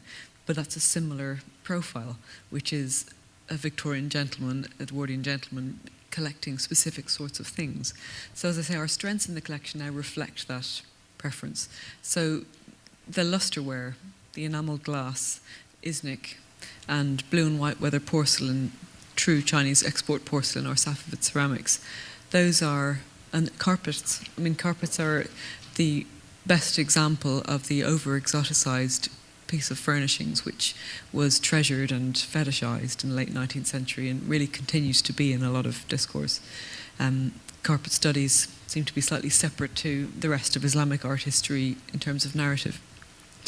But those determine what we have altogether, but they don't actually determine how the V&A organises survey displays or discussions of technique, or that it simply isn't the way narrative exhibitions are designed anymore, because any narrative exhibition is designed around an economy of objects. You use the minimum amount to tell you the story, to tell a specific tale about technical development or style, for example. So the Victorian inheritance is in quantity as well as in quality, and that's not part of how you would design an exhibition anymore, with the exception of the displays of dense visible storage, which recent galleries have opened in the V&A, such as the ceramic study galleries, which intend to convey the extent of the collection. But that's a completely different sort of display. So a narrative display is a minimum of objects to explain something big, and a dense display is a colossal amount of objects for which you can effectively browse yourself and construct your own, make your own observations about similarity. I mean, I always think that the domestic background to private collecting has determined the sort and the scale of objects that museums, historic 19th century museums, tend to have.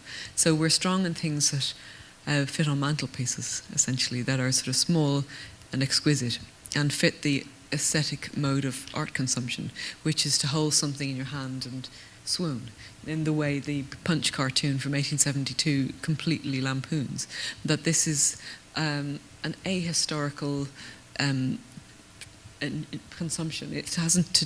The couple in the cartoon are not experts in the study of Shah and the Chinikhane, and that's not their concern. And that is the sort of, that's the background. It's for British interest and a particular agenda of a type of consumer. So, I mean, we have inherited the actual objects, but not the approach, if you see what I mean. But you can learn a lot about Victorian Britain by looking at what's in the Asian department of the V&A. A quick follow-up to that is, do you find, since you are a museum professional today, do you find a similar sort of influence of the commercial market and British taste today, and how perhaps the V&A is, what sort of exhibits they're putting on, or does that continue, do you think? In terms of relating what exhibitions are chosen to do with what the market is doing, I think there's been the V&A is now completely outpriced by the sort of prices that objects now sell for it in commercial art markets. So that's not something we can participate in anymore to a great degree, with some exceptions. But that was not always so. I mean, when the 1876 exhibition happened, the guidebook included the original prices which the museum had bought every single pot for.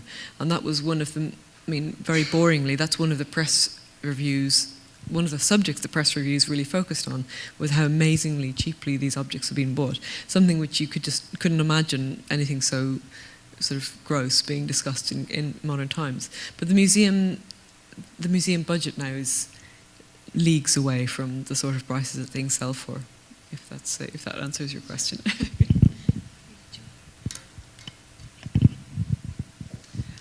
So, concerning the repercussions of this global pattern that we're now seeing, at least in some circles, I think the repercussions are both potentially positive and negative. So on the positive side, patronage of places like the Met, of workshops in Fez or in Isfahan, contributes to that workshop, and through those acts of patronage we can begin to learn more about art making, because oftentimes the artists who are alive and well and practicing today are the bearers of recipes or secrets or things concerning manufacture that would otherwise be lost and will be lost with their passing. So to engage these living artisans in this way about these century-old processes is useful for just learning more about the art form itself. On the flip side, I kind of worry about a degree of oversaturation. And so, for example, there's a particular workshop in Morocco that, after a major commission, began receiving more and more commissions from foreigners, especially in the Gulf. And when you see the new work that they're creating for these many other patrons, you start to wonder, again, what's the tipping point?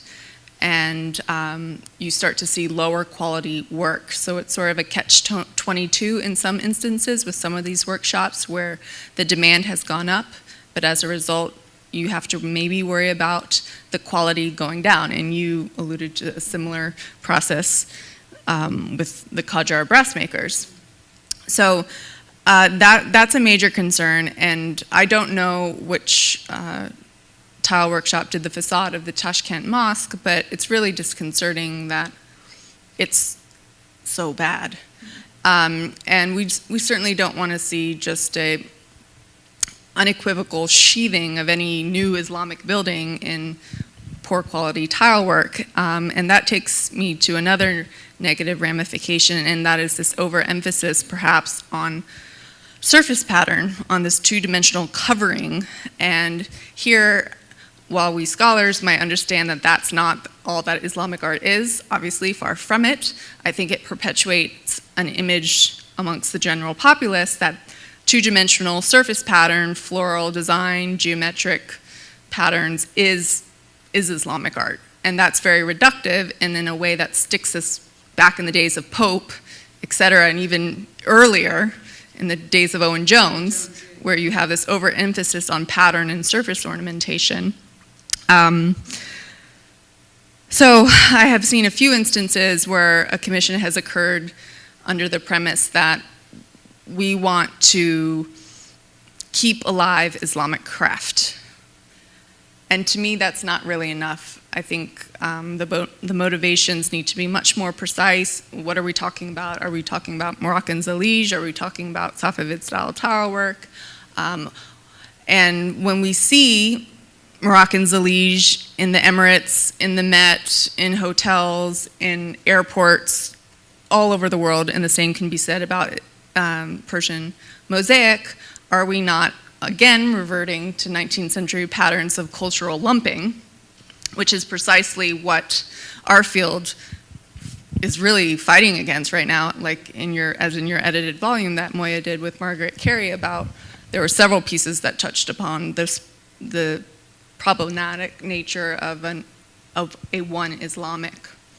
So, but on the flip side, there are many, many very talented workshops out there, but I think it's our responsibility as those supplying the demand to have a high level of critique and understanding, and not just to patronize for patronage's sake, if that makes sense. Yeah. Mm-hmm.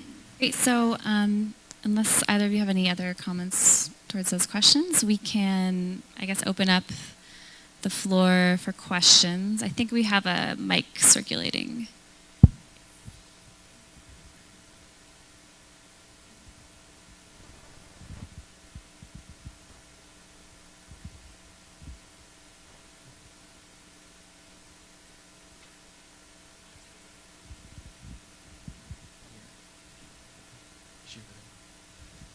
Who's first? Okay, thank you.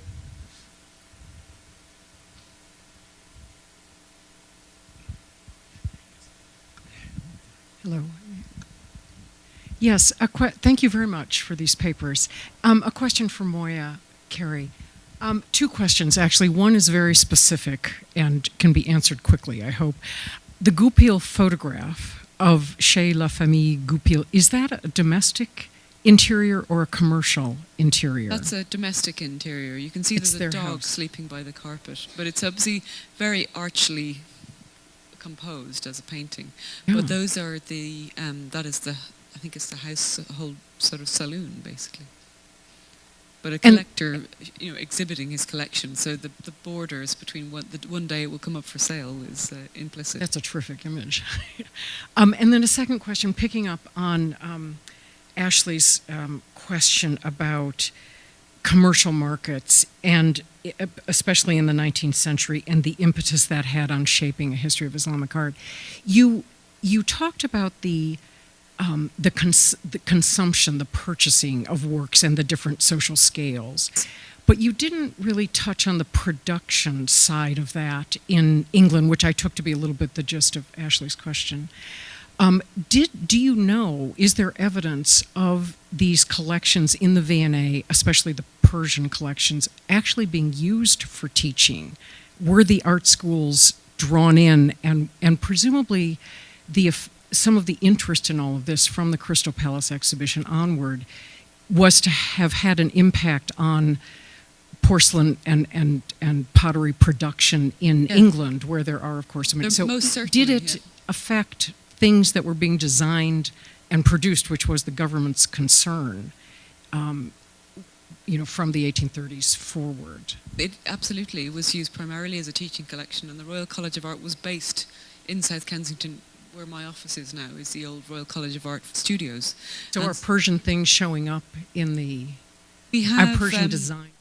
we have sort of takes on it by William Morris and De Morgan as the sort of well-known designers who created wallpapers and ceramics, and in a very recognizable sort of, never totally pastiche replicas, but recognizable takes on design, especially from Islamic, I would say, and from Safavid carpets, but from a sort of wide variety. But it's not too literal, I'm almost relieved to say. It's sort of observing and adapting motifs. And I think William Morris is a very good place to start with looking at what was the impact of the public display of objects like this, and how did that affect not just buyers but makers.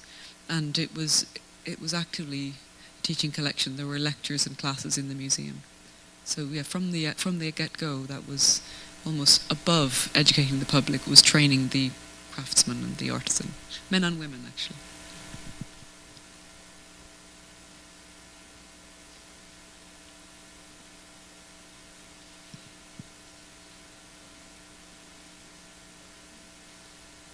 Both for your papers. Such strong detective work in storage and epigraphy and photography. It's really extraordinary.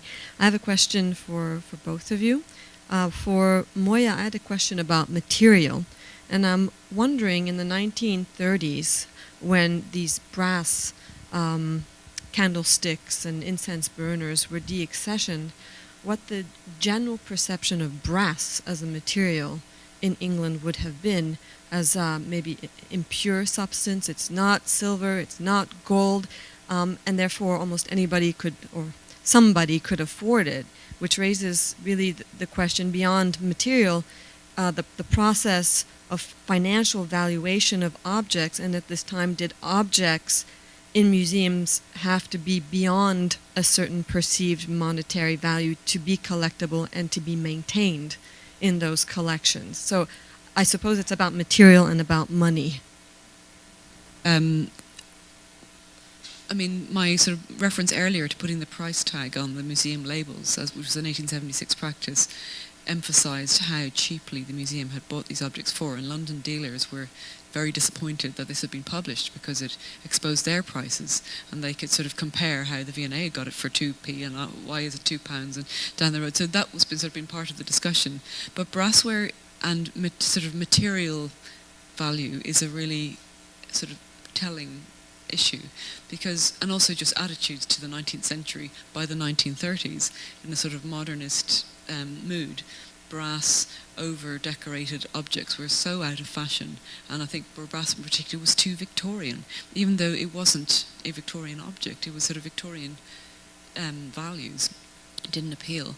The brass industry in Iran in the late 19th century was sort of interesting in terms of its sources of the alloy, and that it could be made within Iran, yes, but a lot of it was bought in from Russia, from Britain, was imported as ingots of brass, which were beaten or moulded into sort of contemporary objects. So the actual metal was not necessarily Iranian, it was a sort of an international product. You could also melt down older brass objects to create new ones, and it has, and when my colleague investigated our remaining peacock, we were able to have a really good look about how he had been put together and how he had broken, the legs had snapped and it was slightly unstable and not made amazingly well essentially, but repaired. Now if you look at the zinc content of brass, you can tell a fair amount about it. And if it's fairly high zinc, that's suggestive that it was made from cementation process, which means imported probably from Britain. And the Ulrich L. Kalmus's article deals with this exactly. If it's over 37%, it's probably imported. If it's below 30, it's probably recycled from older objects. So yes, I mean, in terms of materiality snobbery, the brass will not win in terms of where it's come from and how it's been made, and especially if it's been sort of molten down and cobbled together from something else. And the peacock, I don't know how it survived. I think it just escaped notice because it was in a corner of the store, and it would have been just as likely to be disposed of, I think, in the 1930s than the other ones. In fact, they were a little bit fancier from what I can see. So the objection, that is a freak accident of survival. I think it's not that it was nicer than the other ones, unfortunately. So much. For Keelan, I have a question also, and it's a question I've been posing, in a sense, to myself for many years, the extent to which Safavidism has become one of the most popular public relations campaigns for Islamic art in a global setting. Not only do we see the Safavid mode being revived in the Pahlavi period and today, but also in the Qajar period. And to me, it's striking that you would pick tile, not you, but one would pick this kind of tile work when there are other kinds of surface designs that could be selected from among the Safavid corpus, including fresco work of figures that you find all across Isfahan. And of course, you showed the mirror work with stucco or even stained glass. So I'm wondering what you think about the success of tile work as a form of Safavidism as opposed to the other surface, let's say, options that you would have to explain this golden age that's pre-decline, at least in the received narrative of Persian art. I think definitely there is an emphasis on tile work, certainly, especially mosaic. With mirror work, I just don't know if mirror work would go over well in some of these private spaces. And in the early 20th century, it might have been considered too gaudy for export. Why tile work as opposed to, as you asked, the figural repertoire of Isfahan? This might take us back to this central issue that Islamic art is so often packaged as floral pattern or geometric pattern or calligraphy, and the public, by and large, has a much weaker understanding of figural imagery, and maybe the figural imagery of Safavid Isfahan didn't have such a resonance because it didn't quite fit the package of Islamic art being broadcasted throughout the world at that time, or maybe more practically, private collectors just didn't feel like looking at, dancing ladies and women holding wine jugs, although Doris Duke really did, actually. She collected Qajar paintings and surrounded herself with them. Yeah, or perhaps because maybe Europe had such a self-conscious figural tradition that it sort of, which it was obsessed with, I think it's fair to say, that that wasn't something it wanted to add. Yeah, it was too familiar because the Safavid wall paintings are very tied to the European tradition, as we know. So maybe that figural imagery wasn't exotic enough, but in some cases it did exist. So Doris Duke enjoyed being surrounded not by Safavid wall painting, but by Qajar revival paintings of original Safavid murals, like the one in Chel Sutun. And she would put that next to, say, like a Qajar painting of a dancing woman. And the Plaza Hotel in New York, which is yet another space that was created in Safavid mode in the 1930s as well. This is where Doris Duke might have even had her presentation, tea with her girlfriends. This was the elite space of the debutante world. That hotel room was decorated with revival paintings in Safavid miniature style. So I think the figural did find its way into some spaces, but with the tile work, I think it's more exotic. I think people like the shiny surfaces, and I also think there was this how did they do that mentality in the age of manufacture and just coming out of I think maybe for the European and American public, especially the students who are trying to either copy or be inspired by Safavid art, the hook was there more with mosaic tile work and tile work in general. Could I possibly add something, just in terms of looking at flat Safavidism or whatever we might call it, that actually tile work is matched, or love for tile work of that type is matched by the obsession with the Safavid carpet, and that's become an iconic collectible luxury in certainly America and Europe since 1900, well, earlier really, and that's another fascination with sort of flat illumination in foliate scroll work. That part is the same. The way they are both sort of admired and adored for the combination of pattern and colour and texture, obviously different type of, but the vocabulary is the same in how people describe and collect them. And the Safavid carpet obsession is a very Western thing in some ways, in terms of the ubiquity of a sort of luxury antique carpet and the tendency towards that particular style of design. If you look not only at objects that are collected, but replication styles that are favoured, I think I would say classical Safavid design is something that's had a very long afterlife in reproduction. A lot of that occurred after the 1890 exhibition in Vienna, which was a carpet show which changed a lot of things because it had a publication. And a massive sort of 2-volume, 4-language edition was produced after that exhibition, which circulated, was used as the set pattern book by carpet firms in the early 20th century in Iran and Turkey also. And it's just called the Vienna Bible, sort of somewhat irreverently, by Oriental carpet manufacturing firms and so on. So anything that could be reproduced and referred to again and had a life in publication or in reproduction could have that dissemination, I think.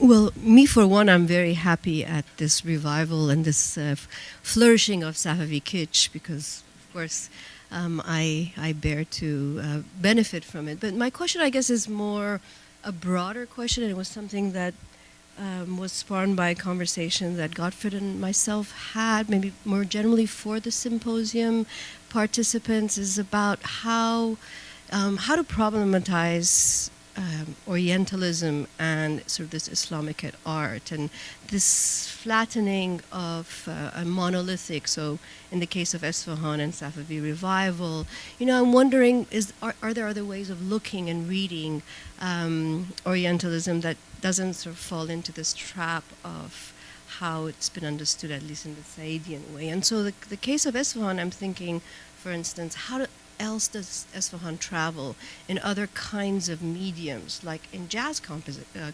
compositions or in film, right? So that maybe if we bring in other different kinds of artistic interpretations of Esfahan, it may give us a much more complex imagination out there than one that maybe only looks at tile work, for instance.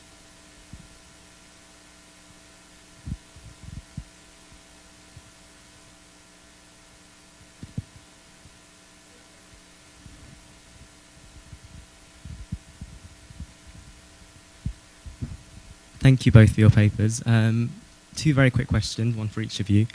For Keelan, I just wanted to know, these workshops that were, doing all these restorations, to what extent were they genuine survivors of the tradition, or were they actually set up in the late 19th, early 20th centuries for the purpose of restoration? And for Moya, sort of related to the earlier question about production, the earlier question was about production in the UK, but what about production in Qajar, Iran? To what extent were these export wares? Were these made in response to their popularity in Europe? these particular types? So, for example, was the peacock, you know, a bestseller? So sort of more of it were made. And anyway, so they're my two questions. Thank you very much. Sure. I don't have a concrete answer to your question, but we have mosaic tile workshops known from the Qajar period. And my assumption would be that there would have been a degree of continuity in families that would have excelled in this craft. This is a tradition passed from father to son. That's my presumption. But certainly during the 1920s, when Reza Shah is increasing his momentum for his propaganda machine, and Safavid Isfahan is his Taj Mahal, if you will, there's a burgeoning need for these workshops. And what I'm really interested in doing is trying to identify the different workshops and get a sense of how many there would have been. At first, I thought there was only maybe one or two, but the epigraphic data is giving us a lot of different names. Of course, the problem is we have lots of Ustad Husseins and Ustad Mohammeds, and that doesn't get us anywhere. But I'm hoping that we can maybe distinguish these different workshops and their production and patronage. And I think some were better than others, definitely. And I think the living artists of today possibly hold the clues towards filling in these gaps of transmission from now until maybe even the late 19th century. Just sort of go back to the idea of the local response to what was obviously a growing industry. I think the quote from Wills, the doctor in Isfahan, who was there between 1866 and 1880, shows that the market was certainly responding to what he keeps calling curio hunters, that is, the people who arrive and buy as much as they can, and he talks about how the metal workers are changing their technique in order to furnish this growing and growing demand. And he's disappointed in it, and his memoirs are fairly grumbly all round, but that's one of the things he grumbles about, or sort of the state of things. And he talks, that's sort of a common trope of the 19th century, actually, how things aren't the way they were. And he mentions his other people he knows who are painters in Isfahan, who discuss the decline of the craft together as a daily topic of conversation. So yeah, they're most certainly responding. We know that from Wills and from other sources that department store agents were coming from France, for example, to buy up as much as they possibly could in all media. But metalwork, is sort of the focus of this particular one. There are so many other types of birds and creatures that exist as these brass figurines, and I wouldn't be surprised if English firms weren't imitating in the same mode. But the National Museum of Ireland's collection has quite a few. The camel, which belonged to the Duke of Leinster, there's different sorts of creatures, and Edinburgh I think has a rooster that is very much cobbled together, I think. So there's the whole idea is that they were very fashionable for a short period of time, but now they are almost invisible unless you go to sort of setups like William Morris's house from Kelmscott Manor, which show you it as it was. But within a decade, I think they'd become naff, basically. But they're still to be found. And figurines, metal figurines, about 15 years ago, medieval 10th and 11th century metal figurines suddenly started to appear on the market, as you may have noticed. And some of them have been in historic collections like the Pisa Griffin, and other ones have appeared literally out of nowhere. And I would be, I'll eat my hat if there isn't someone making them somewhere, basically. So perhaps they've come back into fashion. Yes, I have a question about, I suppose it sort of falls into two parts. One is about Orientalism in the late 19th and early 20th century, and the other is about the sort of economic and, let's say, economic conditions and the conditions of craft production in Iran in the same period.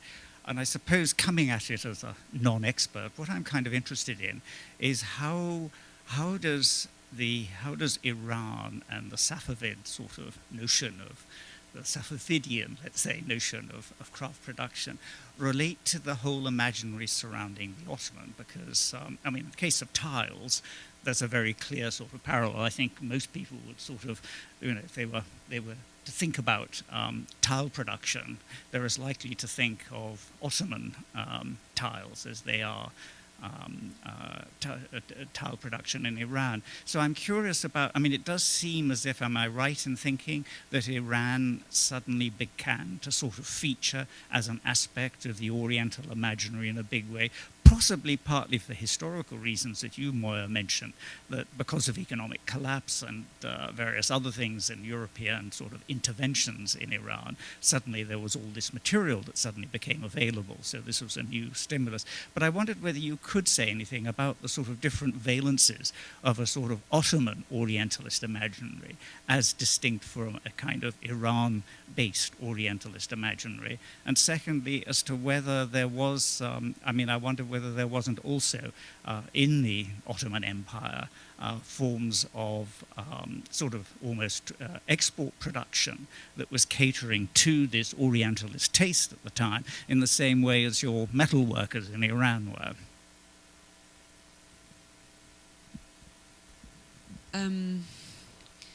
Well, as we saw from George's paper, that artists could produce what sort of the market demanded in particular styles, even when they moved from one centre to another and towards particular markets.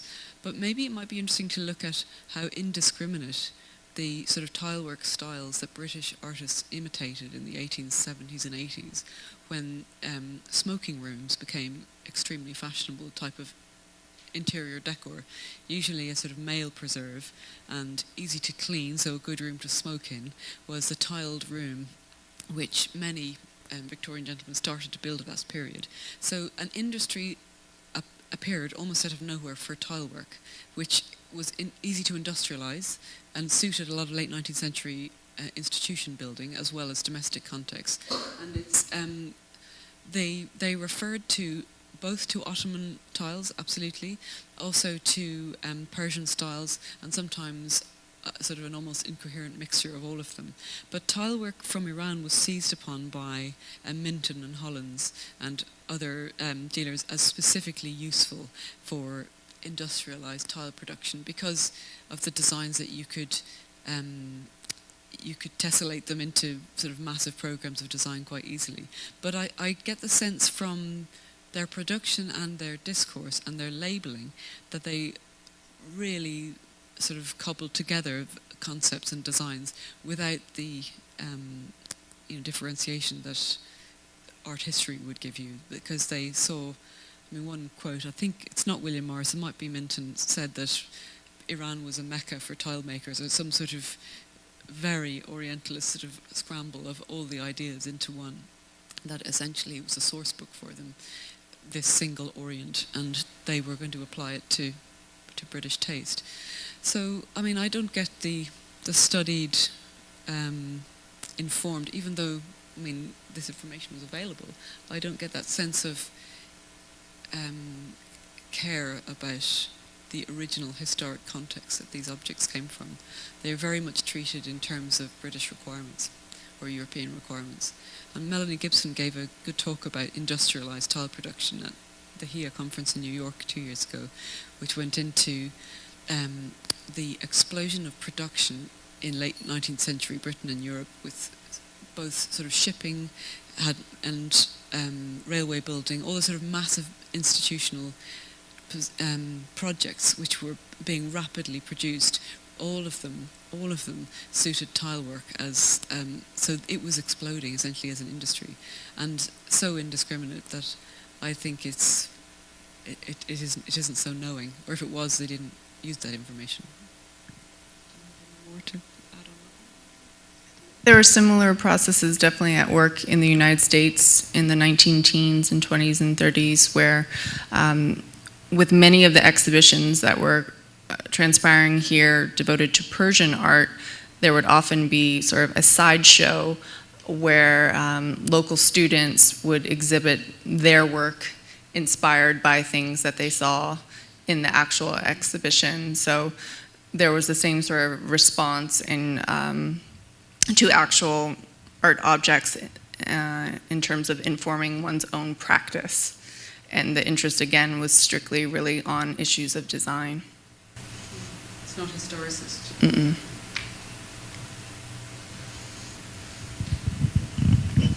All right. Well, thank you. So we're going to now have